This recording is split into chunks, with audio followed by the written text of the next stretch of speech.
Okay, so let's get started. So hello, everyone. I want to welcome all of you to this Math Hub workshop, Overcoming the Computational Complexity of Large Dynamical System with Parallel Computing. Today, this is the first talk of our seminar series.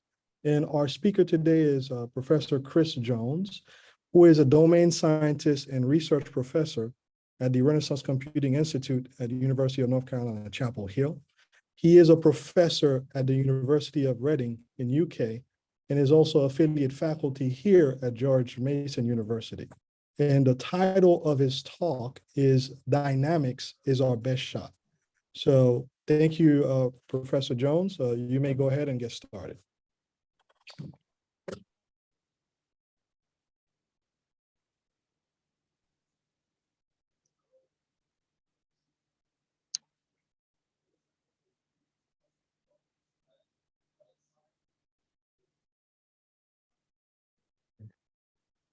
Let me check. I've got headset mic. Yeah, can everybody confirm that you're hearing me okay?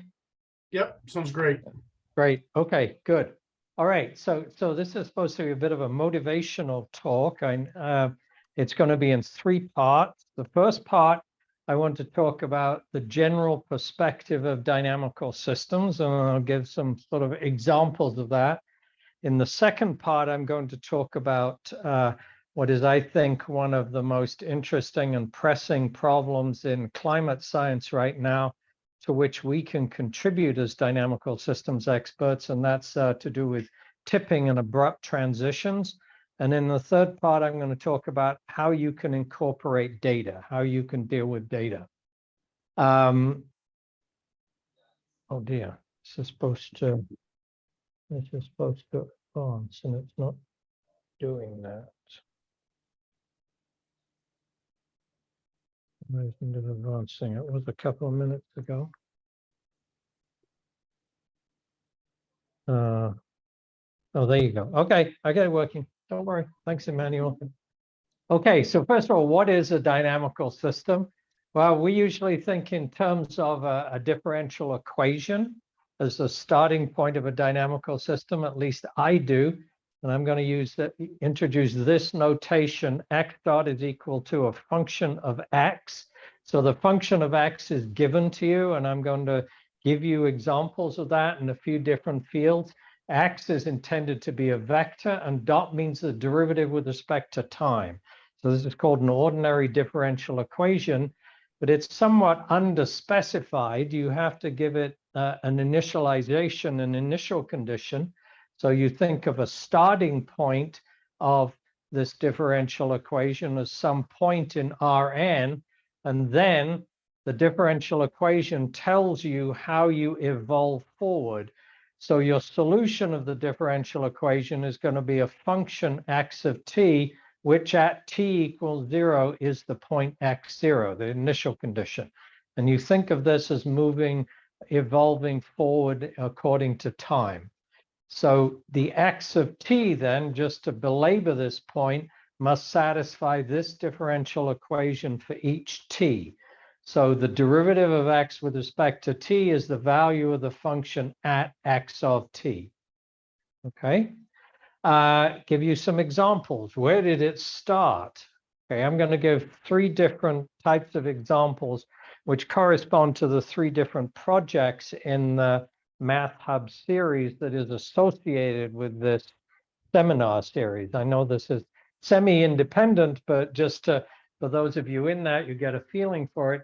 So the first is celestial mechanics, which the group at FAU is going to be looking at. And this was the beginning of dynamical systems. And that was due to Poincaré. So think of this very simple problem of the Earth moving around the sun. So the sun is at a certain position. You actually think of that as a point mass, and we think of that as a point in R3. And the Earth is at a certain other position in R3. And the simple equations of celestial mechanics give you a differential equation for four variables, Q1, Q2, which are these positions, P1, P2, which are the associated momenta, which you could think of as which is mass times the velocity, right, of those different bodies. Now, if you think about it, this dimension of this thing, so the n in, for my previous differential equation is actually 12, because each of these is living in 3 dimensions. At least it's ostensibly 12. You actually reduce it considerably and end up getting it down to 2 dimensions because it's a system with all kinds of properties. But in its native form, it's 12-dimensional, and the equations are like this. So x is qp, q is q1, q2, p is p1, p2, and it has this form here, where F is given to you by Newton's law of gravity, of gravitational attraction. M here is the mass matrix, so it would have the mass of the sun and the mass of the earth on the diagonals, and you take M inverse P. So I mean, for some reason, which I've never understood, historically you've ended up with these sort of in reverse alphabetical order, where you do the position and the momentum. So the equations are always written in PQ, QP, not PQ. Poincaré was interested in extending this, well, mainly to the 3-body problem, but you can also think of the n-body problem, where you have all kinds of planets and so on, all moving together. And he believed initially that this was actually very regular, just like the fact that you could show, which Kepler did, that the Earth rotates around the sun in an elliptical orbit very precisely, which is really pretty close to being a circle. But he wanted to show that the same kind of thing happened when you had more bodies. And he almost lost his shirt over that because it wasn't true. And that was the origins of chaos. But that's another story. Just to give you another example, and this is what the group of you will be looking at in this Math Hub this semester.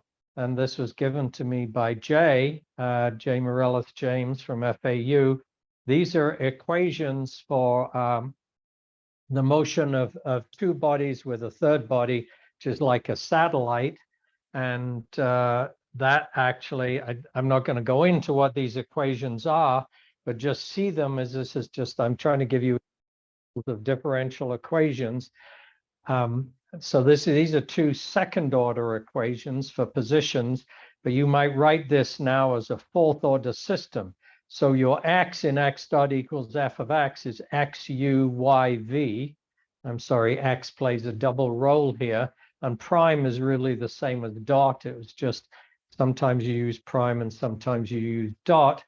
And here's a picture that Jay gave me for, this is basically an invariant plane, and you see all of the various trajectories here, which I believe correspond well, they're trajectories of motion. To see exactly what they represent would be a bit more complex. But these are called the Lagrange points, which are very specific configurations, which are in steady state in some kind of appropriate frame. So that's celestial mechanics. Next thing, neuroscience. That's what another group is going to be looking at. There, what you have is you have a nerve fiber. And the way neuroscience, the basic idea of neuroscience is that you've got collections of ions, which have various different charge distributions outside and inside of the nerve fiber and the nerve membrane, which you want to think of as a cylinder here. And you've got different quantities of those, right? And so they're charged molecules or charged atoms, I guess, and they're largely sodium and potassium that are the most relevant. And their distributions here create a potential, an electrical potential across the membrane. The standard equations for these are the Hodgkin-Huxley equations, which I've written out here. Again, you're seeing a differential equation come up. This is dV/dt. This is the voltage across the membrane here. This is some external current that you would be imposing on it. And this is the various effects on the voltage of the different ion distributions, the differential between the ions outside and inside. N is let's see, N is the potassium, and this is the equation for the distribution of those.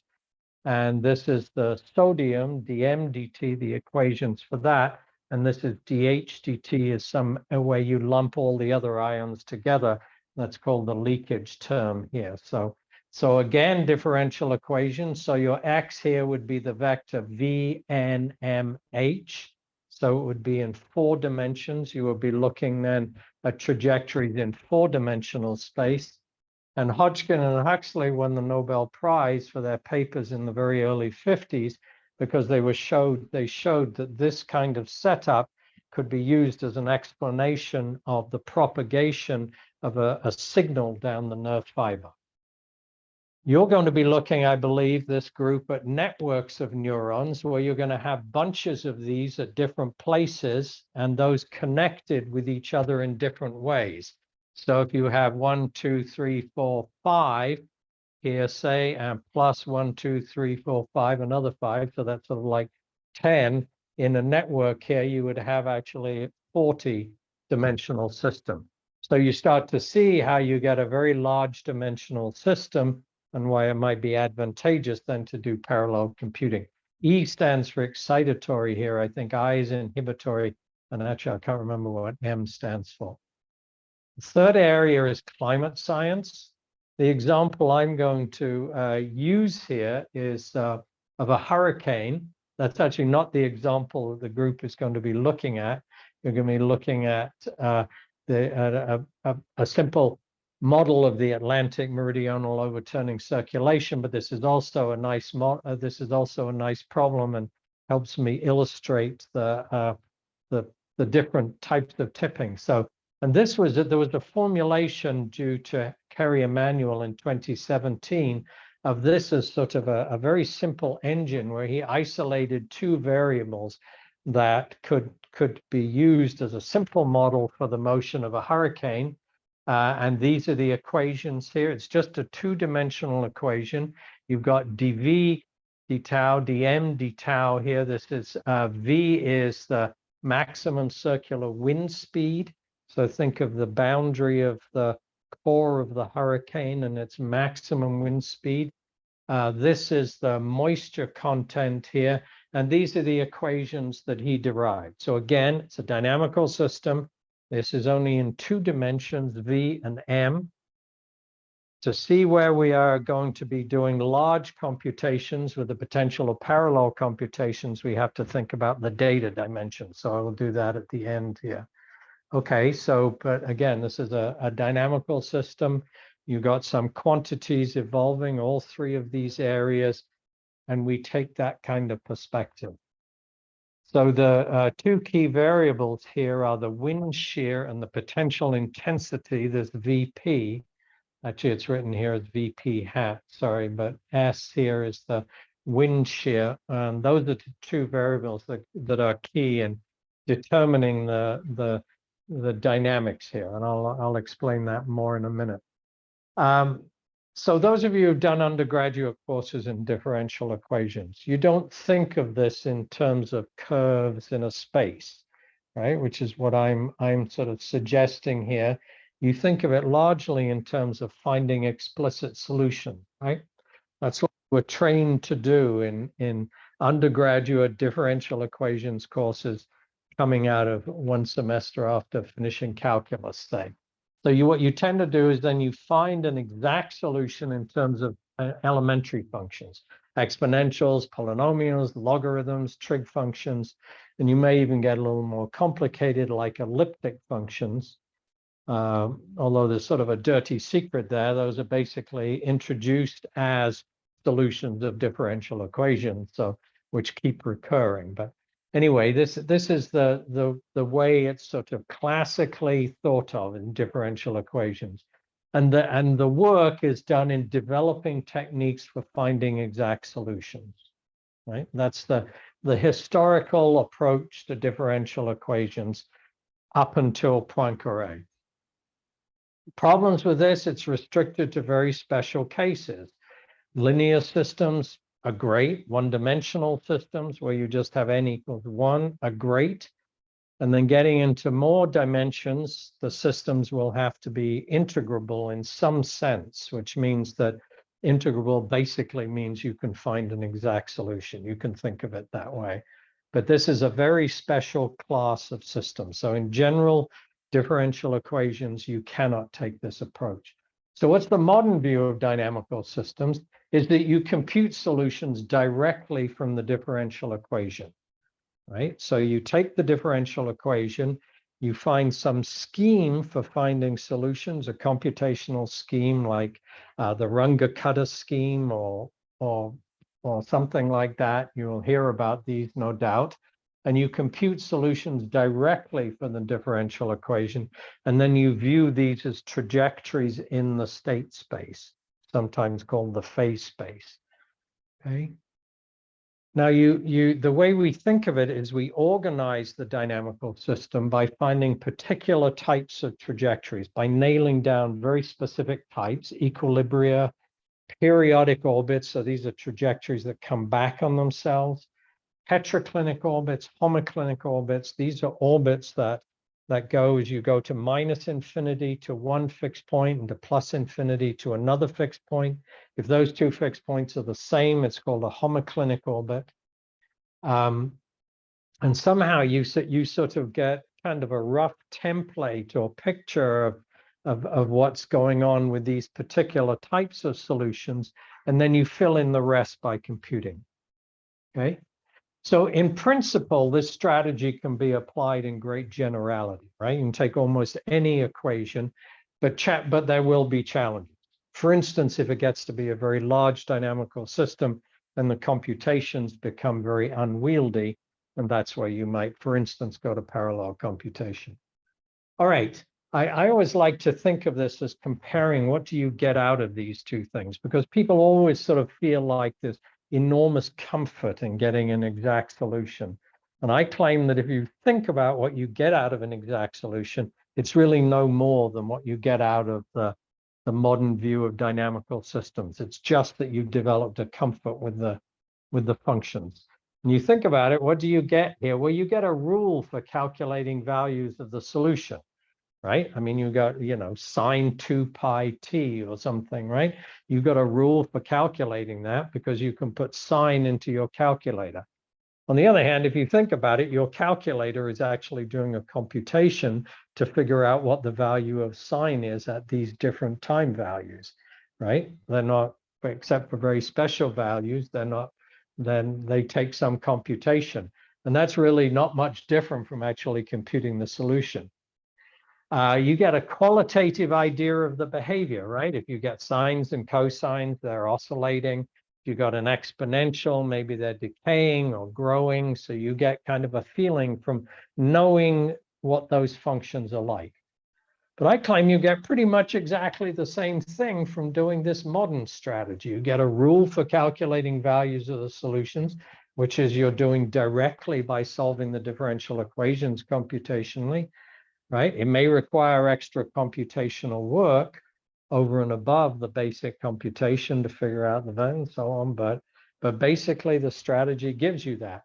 You also get a qualitative idea of the behavior. You get their oscillatory decaying because you're embedding it as curves in the phase space, and the structure of those curves is telling you about the sort of qualitative behavior. So that's a comparison of the way it used to be looked at and the way we look at things now in dynamical systems. All right, I want to turn now to the second part of the talk, which is to do with climate science. And climate science is largely done at on very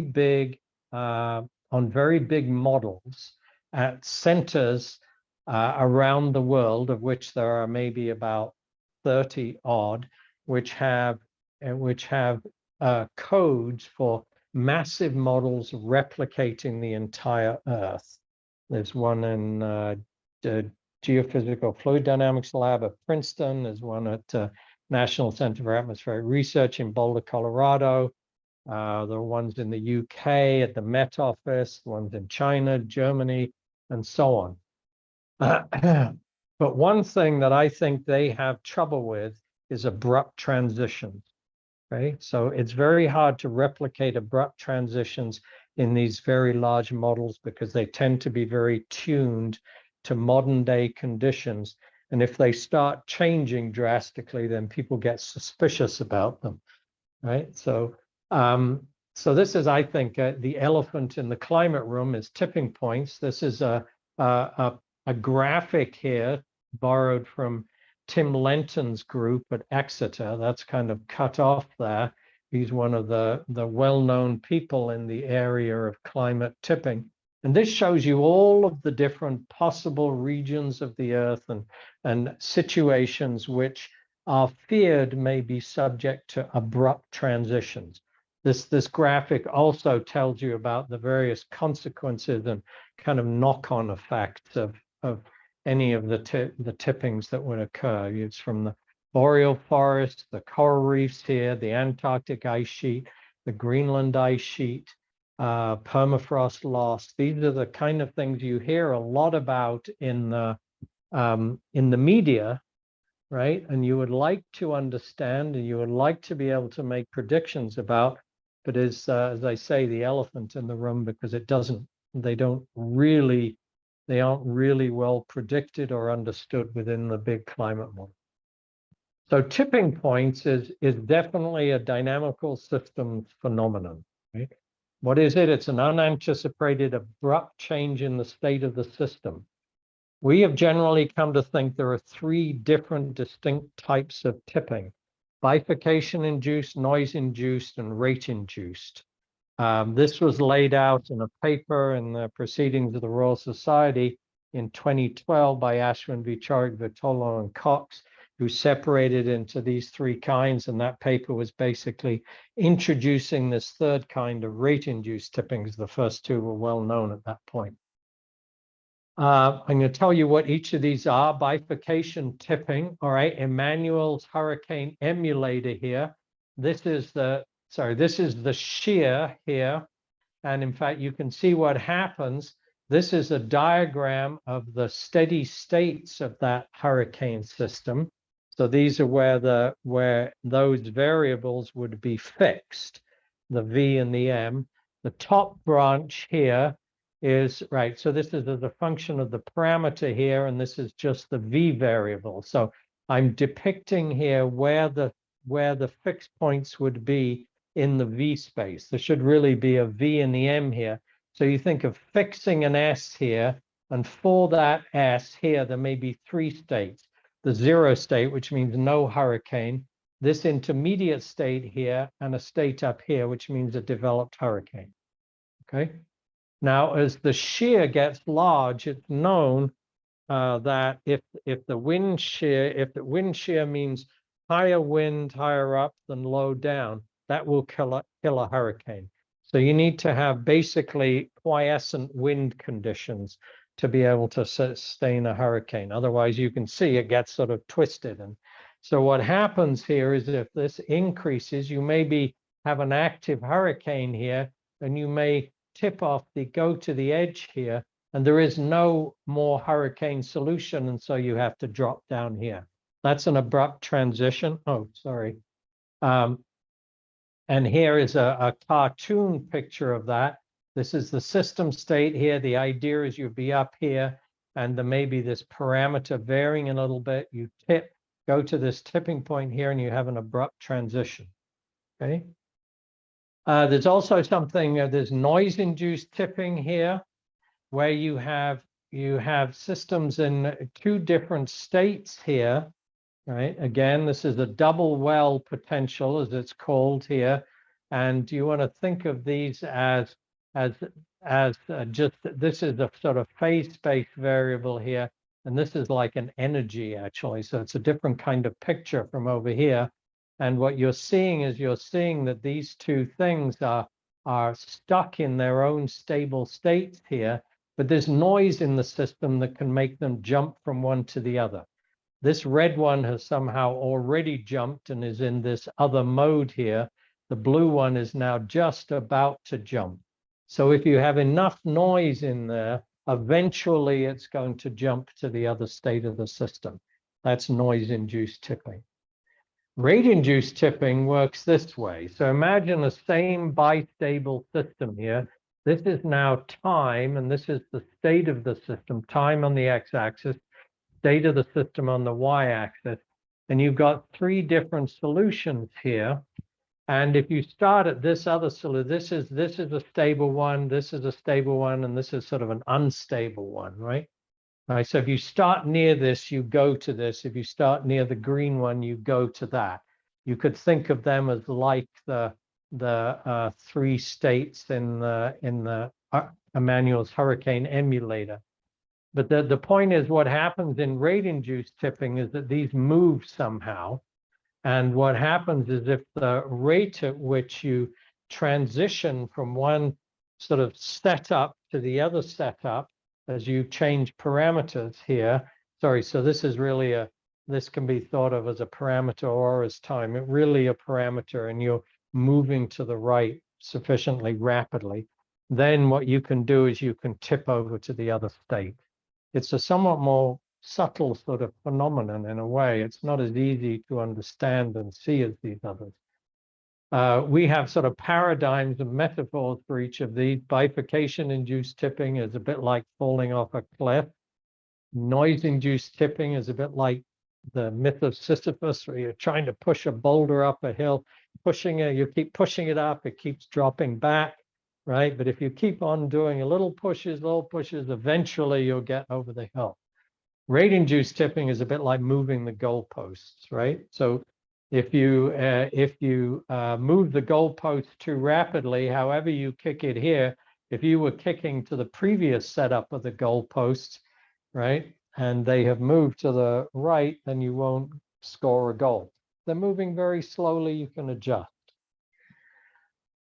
So how do these tie in with climate? Well, I mean, if you think about it, climate, there is this background rate change going on, right? Which is the warming of the climate or the increasing of CO2.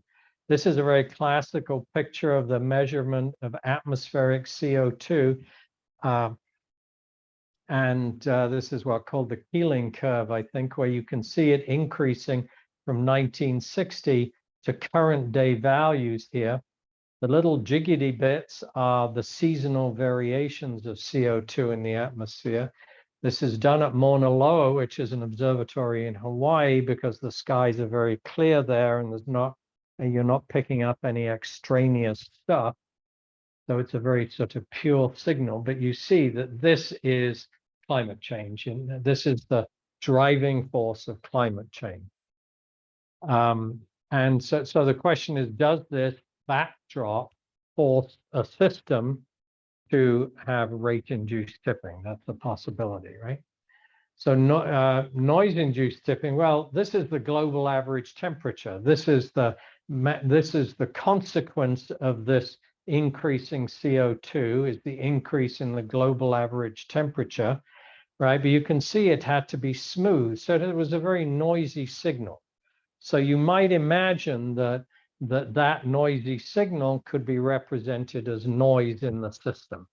And that may be causing noise-induced tipping, for instance. Okay, let's go back to the North Atlantic hurricane and ask about tipping in that context. So this was the model, remember? So, and the situation here, this is the formation of a North Atlantic hurricane in the picture on the right. They tend to form off the coast of North Africa around Cape Verde, and then they're carried along using through the sort of I guess the trade winds along towards the east, towards the Caribbean and the east coast of North America, and then they start forming into hurricanes, right? But obviously what's very interesting, right, then these are the equations that we're using, right? Now, these very simple equations for this, but we're interested in whether hurricanes form or whether hurricanes die. So you might ask the question, and this is now very recent work of Katie Slyman, Nick Korak, John Gemma. Those two are at Wake Forest. Katie Slyman's a student of mine. Claire Kears was a former student of mine that is just being written up now. And the two questions we asked, well, I explained how you might have bifurcation-induced tipping here. The question was, can a hurricane form through rate-induced tipping?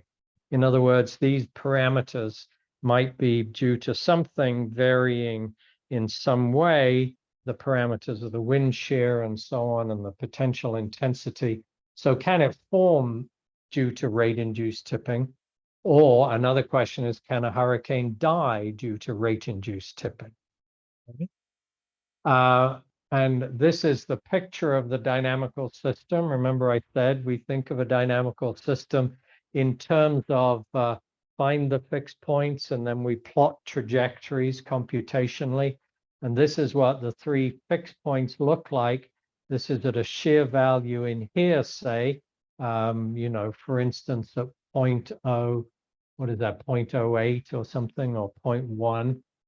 Sorry, I realize that I'm using a pointer here, but everyone on Zoom can't see the pointer, right? So I'm sorry that's hard to adjust to psychologically. So I'll try to say it. But so these three states are the zero state, the state at 0, 0, no hurricane.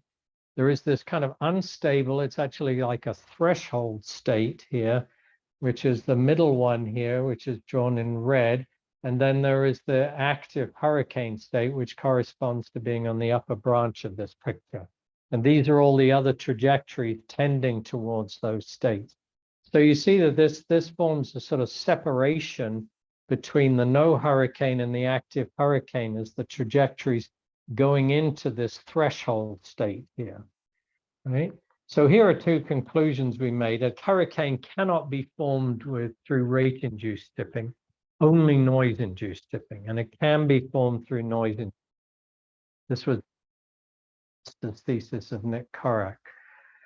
Claire Kears showed a while ago, and this was part of her PhD thesis with me, that using this basic model, a hurricane can only tip to the no hurricane state. This is using rate-induced tipping, so not going over the tip here, not using bifurcation-induced tipping, staying away from that point, if both the shear and the potential intensity are simultaneously increased, and it can happen. This was sort of a surprise because the potential intensity is actually represents the amount of energy available to the hurricane. So think of a very warm ocean, and that warming up, you would think that would make a hurricane more likely. But in some sense, it's a mechanism involved in killing the hurricane, because it's actually saying that your hurricane has to be stronger, and you may not be able to sustain it for other reasons because of the wind shear, for instance. So this was sort of a surprise, this result. Anyway, that's just a little picture of what about tipping and occurring in climate science, just one example. Now I'm going to talk about the third part of the talk, which is about data. How do we incorporate data into a dynamical system, right? You hear a lot about data these days, and maybe that a number of you are going to be talking about machine learning at one point. I'm not going to talk about that. I'm going to talk about a process called data assimilation, which has its history in weather forecasting, and is really because of data assimilation. It's the reason that your weather forecasts these days are so good. And there was a massive change probably around the 1980s, an improvement in weather forecasts, and it was because of basically the implementation of data assimilation. So you want to think of a background dynamical system. I'll explain this in more detail, but which is representing a model that you have in some way, but you've got observation. And so you want to take those observations into account. And this is how to do it in an optimal way. So this little picture here, which says you have observations on one side, which we call obs, and physical laws on the other side. The observations give you data, right? And it gives you actual readings, right? So you're doing you're doing the hurricane, say, and you've got maybe an actual reading of moisture content, or of more likely an actual reading of the wind circular speed, right? So you might want to include that in the model, because your model might be going off. Most likely will be, because no model is perfect. The physical laws are the basis of the model. Okay? Sometimes you go beyond physical laws. In each of the examples I gave you, except celestial mechanics, I think you do go beyond physical laws in some way and use some other kind of way of arriving at a model. But still, the core of them is you believe that there is some law that is telling you this is the way the system works. So you have these two pieces of information, and data assimilation is the process by which we put those two together. We use them to get basically an optimal estimate, state estimate, or prediction. Okay. A wonderful example of this, which I love to talk about, and it's it's about a fish kill in Lake Kinneret. Lake Kinneret is the Sea of Galilee in the Middle East. It's in basically in modern day Israel, although it borders Lebanon and well, Syria/Israel. This work was due to Vernier and Miller. Vernier became a postdoc with me, but this was his PhD thesis at Oregon State, or part of it, in 2006. Now, what happens in Lake Kinneret is that there is an occasional fish kill. So suddenly there are whole schools of fish in the lake get killed. And the question was why? What is going on? You may, if you like practical explanations of biblical stories, it is suggested that these fish kills are an explanation of the feeding of the 5,000 in the New Testament, that suddenly there are all these fish washed up on shore. But anyway, that's not. So the conjecture is that it's due to the lifting of the lower layer of oxygen-free water to the surface of the lake. Okay, so the lake is basically has oxygenated water at the top, but then oxygen-free water at the bottom, and that somehow the boundary between these kind of lifts up and creates a bubble of anoxic water in which the fish get caught and they die. All right, you can make a model of this. Right, this model is looks a little bit complicated, but you see on the left-hand side here are all d by dt's of some quantity, right?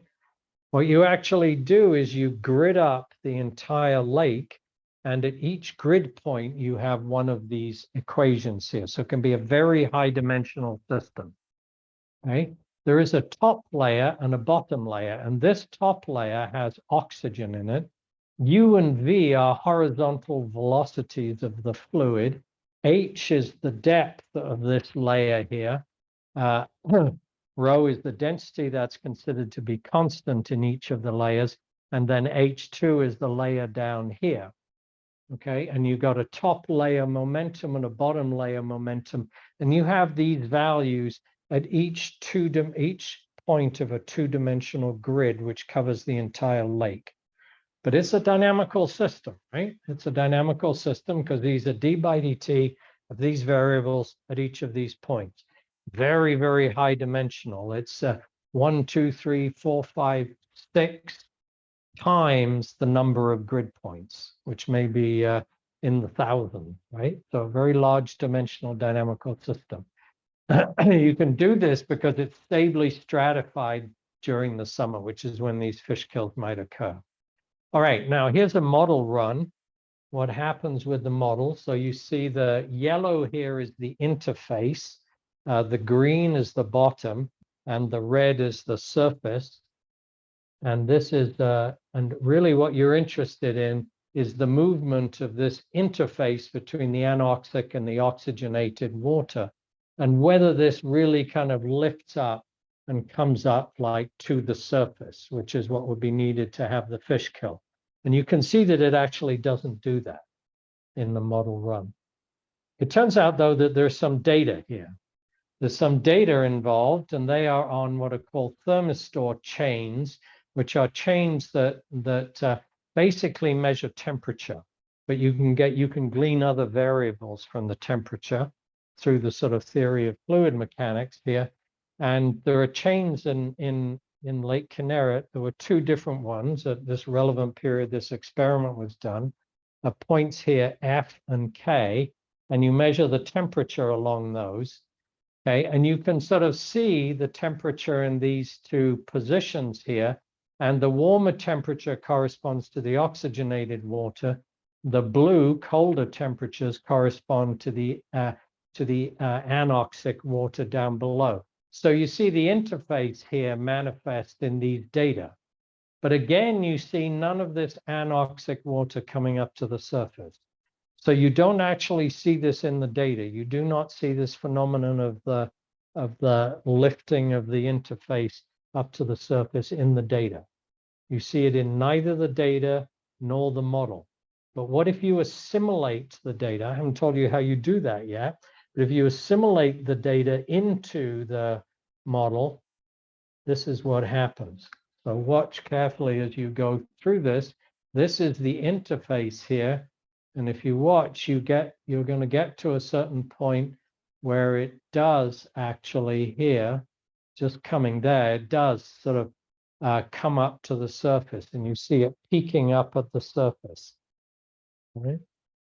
So it doesn't happen with the model, it doesn't happen with the data, but it does happen if you assimilate the data into the model. I think that's a wonderful sort of story about the efficacy of data assimilation here. That went a bit too, oh no, okay.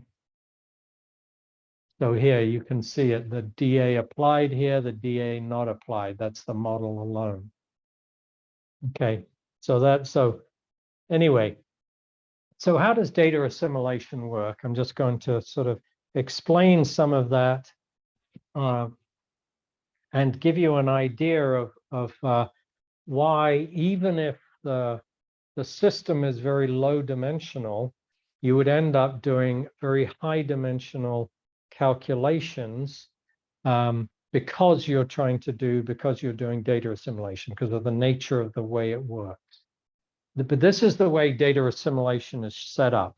It has some correspondence to what we think about in the way I set up dynamical systems, but it also has its own kind of language and so on. So I want to make that bridge. What the model is the model is actually, you don't think of it as the differential equations, but you think of it as the computational solutions of the differential equations, right? Because you think really on the computational level. And you say we got a state of a system at this time, and we get a state of a system at some later time. That later time will generally be the time at which you're making an observation and you want to incorporate that observation into the system. Okay. So we call this the model. That's X at time t, say I+1, is going to be some function of the state of the system, X. This is the R in Rn. It's maybe our original dynamical system underlying this from at time ti. I put P in here to represent parameters. Nothing to do with momenta, just to do with parameters here. Okay, so this is like, you want to think of this there not as the differential equation itself, but as the solution, the computational solution of the differential equation.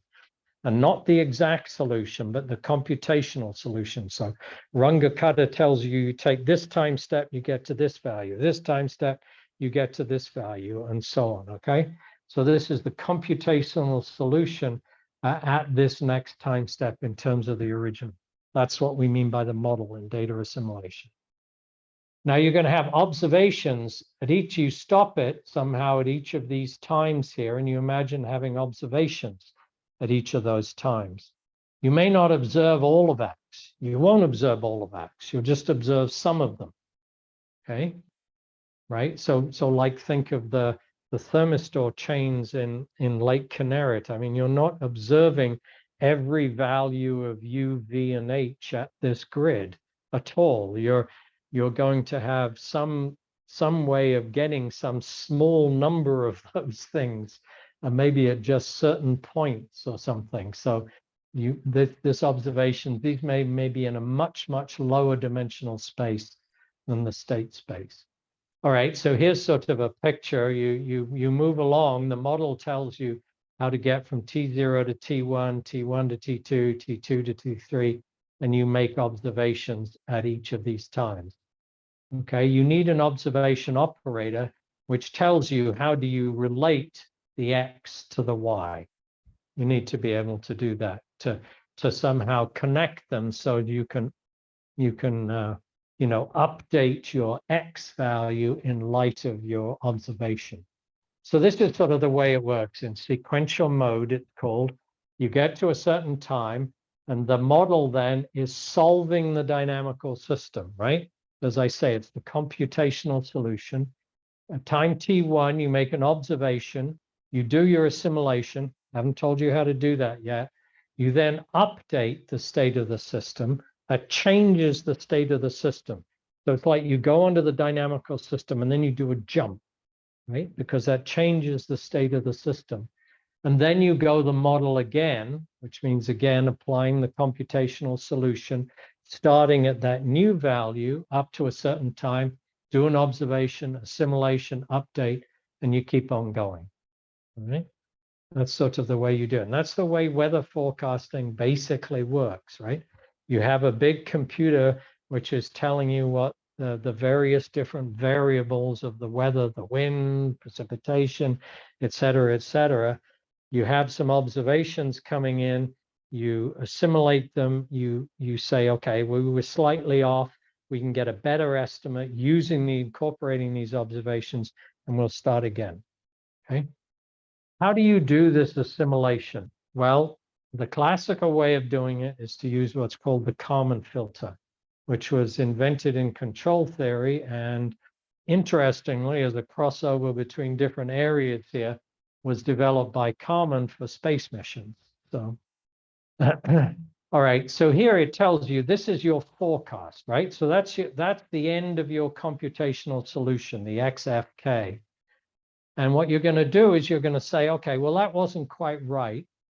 What we want to do is we've got data which tells us that we need to change that a little bit, right? And so we're going to get a new state of the system, which we call the analysis state here. So what we're going to do is we're going to add something to that forecast, and it's basically going to be sort of like an interpolation between that forecast and what the observations tell you. So the eta k's here are the observations, and the h of xfk is what the model tells you those observational values should have been had the model been right. You take the difference between those two things and then you multiply it by this common gain matrix. Now, if eta k was the same dimensions as x, you could observe everything, then this would be somewhat easier to handle, but they're not. So the kk is not a square matrix. And it's actually a very complicated object. Here is what it is. The thing is, you've got two different things going on here, two problems with doing this. One is that the data is much sparser than what the model is giving you, right? You're only observing some of the variables here. But the other is that you have a certain confidence in the data, but there is human error in the data, right? There's for instance, there's instrument error in the data. So you're not absolutely 100% certain about the data. But you also are not 100% certain about the model because you made all kinds of simplifications in your model. Okay? So you've got these uncertainties that you've got to take into account, and you've got to weigh these things up. And that's what the common gain matrix does systematically. The PFK represents your confidence in the forecast in your computational solution. Right? The H is your observation operator. This is again PFK. R here measures your confidence in the observation. Okay. So this formula is that you can derive this formula, and it's kind of a fun exercise to do it. It looks kind of awful here, but if say think first of all the H is the identity, and you observe all variables. right, then this would be P times P plus R inverse, which is not so bad, right? But because of this lower dimensional data, then you have to put in these H and HTs and so on. So one big question is, how do you determine PFK when the model is nonlinear? You see, the thing is here, in this common formula here, everything is a matrix, all right? All of these things are matrices. You have to have a linear observation operator. The PFK has to be a matrix. The R has to be a matrix. Underlying this great formula is a linearity assumption that everything is kind of linear. But we know that the problems we're interested in are very nonlinear, right? The climate is very nonlinear. It's not like, you know, x dot is equal to a times x, where a is a matrix. It's going to be much more complicated than that. So what do? Well, you do what's called the ensemble common filter. That's one of the ways you do it, and that's the way we will be thinking about it. And it works as follows. You basically, you want to, as you estimate your forecast, your XF, at the same time, you measure the uncertainty. And you do it by taking a bunch of ensembles. So you take a bunch of initial conditions, not just one, you take a bunch of them down here, starting down here, and you let those all flow forward under the system, okay, which is your computational system, which tells you how to solve it for this initial condition. You then get a whole kind of cloud of values, and how big that cloud is, and imagine it's, you know, it's imagine like it's like a probability distribution function. That is going to give you your sort of uncertainty, your PF here. Okay. Now, so this picture says, now Y is an observation. So you imagine that there's actually a true evolution of this system here. And that's this purple line here. That's the truth. And you observe that. But you observe that with some error here, which is the R. That's the Y, right? You observe that with some error, right? And you've observed, and your model says XF, but it says it has some error, PF, right? And then you use the common matrix here, representing this PF as a matrix, which is a natural thing to do. It's a covariance matrix. We'll learn, those of you in our group will learn how to do this. And then you end up with this analysis state here, which is the compromise between these things, right? And then you started the analysis state, right? You actually start with a sort of spray at the analysis state, which comes from the old ones. And then you get a new uncertainty picture over here around the model, a new observation at the next time step, and a new analysis, and so on. Okay. So the point here is that you calculate your uncertainty in the model by doing a lot of calculations. They're using these ensembles of calculations, a whole bunch of initial conditions. That's sort of the idea. So this is where, even if you have a low dimensional system, you've got a high dimensional problem because you're doing it with, say, 100 initial conditions, right? So you do a two-dimensional system like the hurricane emulator, you've still got to do 200 calculations, okay? So this is just really another sort of picture of this, of how you do this, the ensemble common filter here. So this is, again, how you do. I was really talking more about this slide than the previous one. The previous one was a bit of a cartoon. This is also a cartoon, but it's an ensemble common filter cartoon. You evolve from these set of initial conditions to a new thing here, and then you do the analysis here, and in fact, you get a whole cloud at the analysis, and this is the observation with its uncertainty, and you think of these PDFs surrounding it. This is a picture that was done by Patrick Reines from the Nansen Center. He's not at the Nansen Center any longer, but he's still in Bergen, and he's the one who authored the DAPA, which is what we will be using in the data assimilation portion. So again, you evolve the cloud under the dynamical system, you assimilate the data using the common filter, you get a new cloud, repeat. Okay, that's the flow chart.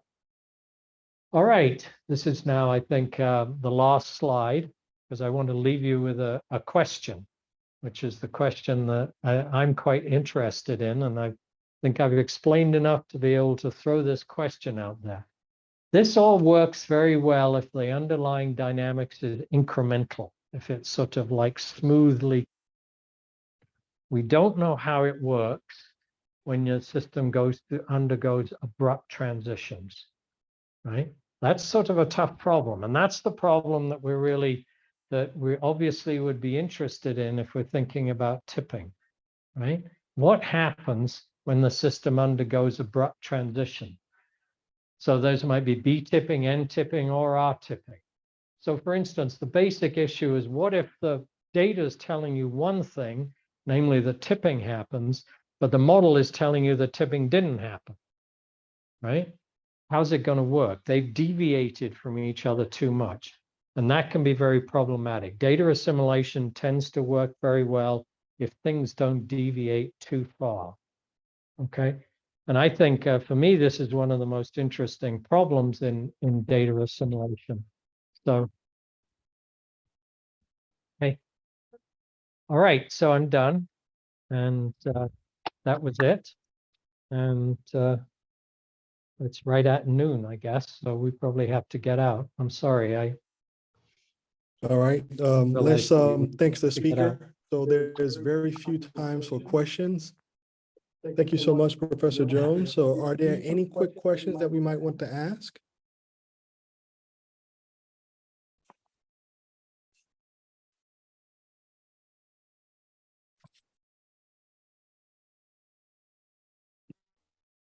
Can I ask a question?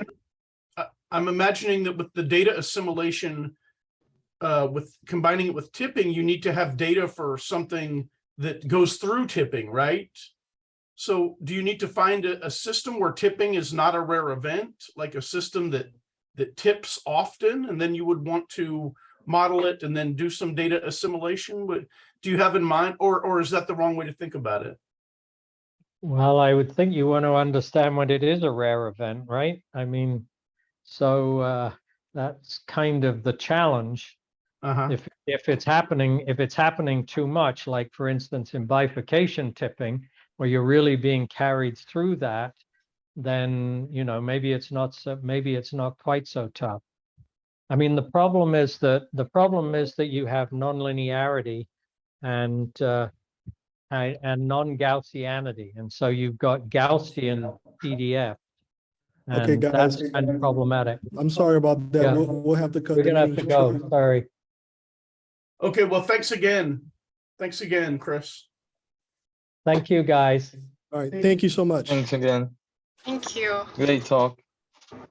And we'll see you on Friday, next Friday.